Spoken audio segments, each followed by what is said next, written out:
ভিডিওটিতে ক্লিক করার জন্য আপনাদেরকে জানাই অসংখ্য অসংখ্য ধন্যবাদ। আপনারা দেখছেন আপনাদের প্রিয় ইউটিউব চ্যানেল wow007। তো ফ্রেন্ডস, ডিএ আইনসঙ্গত অধিকার, ডিএ আইনসঙ্গত অধিকার আজকে সোমবার সপ্তম জয় রাজ্য সরকারি কর্মচারীদের।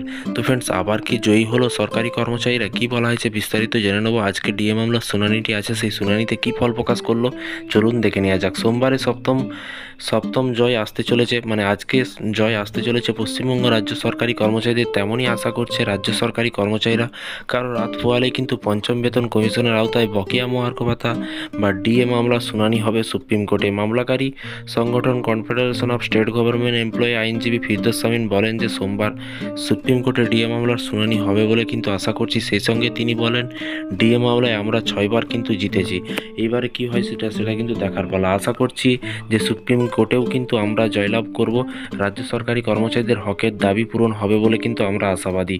কনফেডারেশন আইনজীবী আরও জানান যে 2009 সালে রোপা রুলে কিন্তু স্পষ্টভাবে বলা আছে যে সর্বভারতীয় মূল্যসূচকের সঙ্গে সামঞ্জস্য রেখেই কিন্তু রাজ্য সরকারি কর্মচারীদের মহার্ঘ ভাতা দিতে হবে।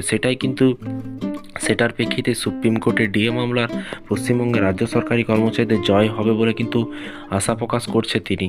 তার দাবি, অহেতুক মামলা করে ডিএ দিতে দেরি করছে রাজ্য সরকার, অথচ 2009 সালে রোপা রুলে কিন্তু পরিষ্কার বলা আছে যে ডিএ হলো রাজ্য সরকারি কর্মচারীদের আইনসঙ্গত অধিকার। সেটাই কিন্তু ফের প্রমাণিত হবে সুপ্রিম কোর্টে। রাজ্য সরকার 6বার ডিএ মামলায় হেরেছে, সপ্তমবার হারের মুখে পড়বে শীর্ষ আদালতে। আর সপ্তমবার রাজ্য সরকারি কর্মচারীরা জিতবেন বলেও কিন্তু আশা প্রকাশ করছে কনফেডারেশনের আইনজীবী। সুপ্রিম কোর্টে কখন ডিএ মামলা উঠতে পারে, ঠিক কখন শীর্ষ আদালতে বিচারপতি হৃষিকেশ রায় এবং বিচারপতি SVN ভাট্টির কিন্তু ডিভিশন বেঞ্চে ডিএ মামলাটি ওঠে তা কিন্তু স্পষ্ট নয়। ডিএ মামলার আগে যে 59টি মামলা আছে তার উপর নির্ভর করবে কখন পশ্চিমবঙ্গ রাজ্য সরকারি কর্মচারীদের বকেয়া মহার্ঘ ভাতা মামলা শোনা হবে। এইবারে কিন্তু শেষ নথিভুক্ত আছে ডিএ মামলা। একেবারে শেষে ডিএ মামলা থাকলেও কিন্তু রাজ্য সরকারি কর্মচারীদের আশ্বস্ত করেছেন confederation of state government employee সাধারণ সম্পাদক মলয় মুখোপাধ্যায়। তিনি কিন্তু জানিয়েছেন 60 নম্বরে আছে বলেই যে সোমবার ডিএ মামলা শোনার সময় হবে না সেরকম কোনো বিষয় নেই। আগে কিন্তু 64 নম্বরে শোনা হয়েছিল ডিএ মামলা। তো ফ্রেন্ডস, বিষয়টি বুঝতে পারছেন। এই ছিল আজকে একটি ছোট্ট আপডেট। দেখা যাক কি রেজাল্ট আসে ডিএ মামলার শুনানি।